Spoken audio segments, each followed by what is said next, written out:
ตัดเอาดึงไปนู่นจะเบิ่งเด้เขาพับเป็น2 รอบนี่ไงป้าเขาเย็บระบหนูนา เดี๋ยว เราจะเอาออกเหรอ แต่ว่าเขายังบ่ได้เย็บ ยังไง แต่ว่าถ้ายังบ่ได้เย็บเจ้าก็บ่มีประโยชน์เจ้าต้องไปเย็บเลยจึงเจ้าก็ไม่ได้ใช้ ถ้าเจ้าบ่ได้เย็บ มันต้องเย็บออกแม่ เอาลองดูเปิดดูสิ ถ้าพี่ไหนไม่เย็บก็ให้แม่เย็บให้ มันแง่ๆอยู่แล้วในเด็กหญิงแววเอ้ย มันอ่ะซ่อน ก็วางเหรอพี่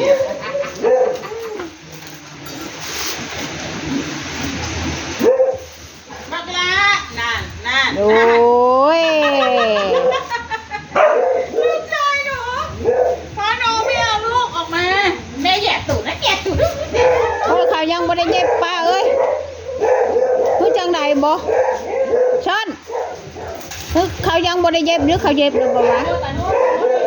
มันไม่เย็บแต่ขอบนี่ ฮะ เอาเลยเย็บเอานะเย็บนะเย็บ บ่ดึงไปทางหนูนานะเขาเย็บแล้วละมั้ง แม่มันเป็นแบบอย่างนี้มาแต่ยังไม่ได้เย็บขอบนี่มันเป็นแบบใหญ่มา อ๋อ ไอ้นี่คือโดนตัด ใช่ โดนตัดออกนี่มันเป็นแบบใหญ่มาเลยค่ะแม่ เขาเย็บติดเดียวแล้วบ่ มันเป็นผืนใหญ่ มันเป็นพื้นใหญ่เลยนะ ไม่นะทอง ให้จะคอยว่าแม่ แม่ต้องเดินมาทางนี้ใช่ค่ะมันเป็นผืนเดียว มันเป็นพื้นเดียวเลยหนูนาโอ้กว้างเติบแล้วนี่ กว้างค่ะแม่5 เมตร5 เมตร 25 หลา อ๋อ เหลือแล้ว ยายอันป้าเจ้าก็เย็บตะครอบมันให้หนูนาก็ได้ 5 เมตร 25 หลา อืม หน้ากว้าง5 เมตร ช่างเท่าไหร่เป็นเงินเท่าไหร่ 1,200ค่ะแม่ เฮ้ยฮะบ่ได้ชื่อแบบนี้วัดตาขา มาเนี่ยเอาไหม เอาออกไปนอกไผ่นี่ เร็ว ออกบ่ได้บาทนี่เข้าไปแล้วออกบ่ได้บาทนี่หาทางออกเลยนะ เอาระยะนี่บ่แต่ละแยง ฮะ เอาแต่ละด่างฟ้าว้าว เอาลางเดียวรถแล้วเพิ่นเอาแต่ละด่างไหน ผัดเวลาเอามันสิหื้อยาก กระชงคนพุ่นแล้ว โอ้ย4 ผู้25 หลานะแม่ ไม่อันหนูนาจะตัดครึ่งเหรอ ไม่รู้ถามลุงศรีบอกว่า มันต้องได้ตัดอยู่เลย ไม่ต้องตัดว่าสั่น แต่ธรรมดามันไม่ต้องตัดก็ได้ ถามลุงศรีบอกไม่ต้องตัดลุงศรีบอกว่าการยาวเลยว่าสั่น หมูเชื่อเอ็ดหกหมูเจนะกันยิบเจนี้กันยิบเดี๋ยวเอาปูปุ๊บลงไปแล้วเอาแหลมไม้ต่อดึงซึ่งแล้วมันเข็งข้างนั้นข้างนี้หกหมูแล้วก็เอาข้างนี้เชื่อเลย ตาบดนั่นก็ได้ดูแบบนี้ ถ้าเวลาเข้าหนูนาก็ต้องเอาใส่ชนนี้กับชนนั้นเลยช่างกวาดมีนิยะคำแต่ว่าบทต้องตัดดอก ตีเด้ ท่านเจ เอา นี่ แม่ มันตัดแล้วมันน้อยเลยหนูนา หัวมันขาดเลย จ่ายที่ดิบนี่ดิไม่สุดเลย เร็วเร็วมันไม่นานไปเอาไม้มาแล้ว มันว่ากูชนะให้มันนอนนะมั้งเอาเขาตีแล้วเอานาเดียนี่ เอาไม้นี่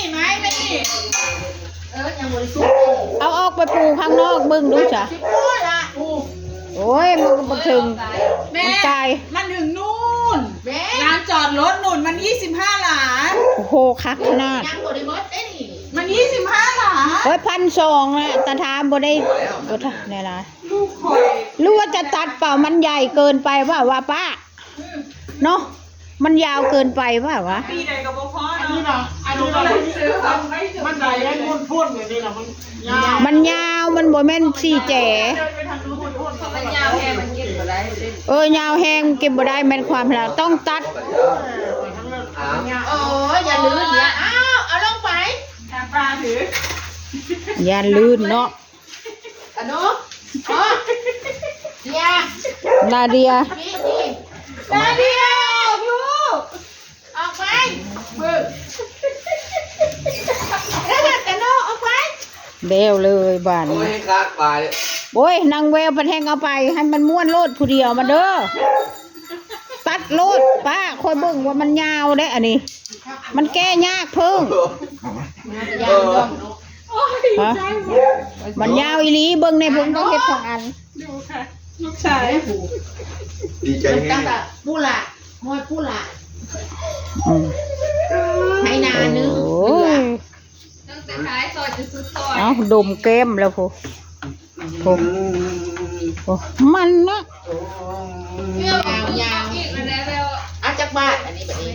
พัน 1,200แม่ 1,200 ป้าหนู พอซื้ออยู่ไรพอซื้ออยู่ไรเนาะอันเข้ามาขายน้ำมนทนน้ำพันกว่าพู แม่เขาสั่งอย่างเงี้ยเขาไปตัดขาย900 ใช่ใช่ เขาได้กำไรจะตาย เดี๋ยวสั่งแบบนี้ดีกว่าวะ เขาได้กำไรจะตาย เนื้อมันดีได้ มันได้2 อันคุณได้แย่งอันนี้นะ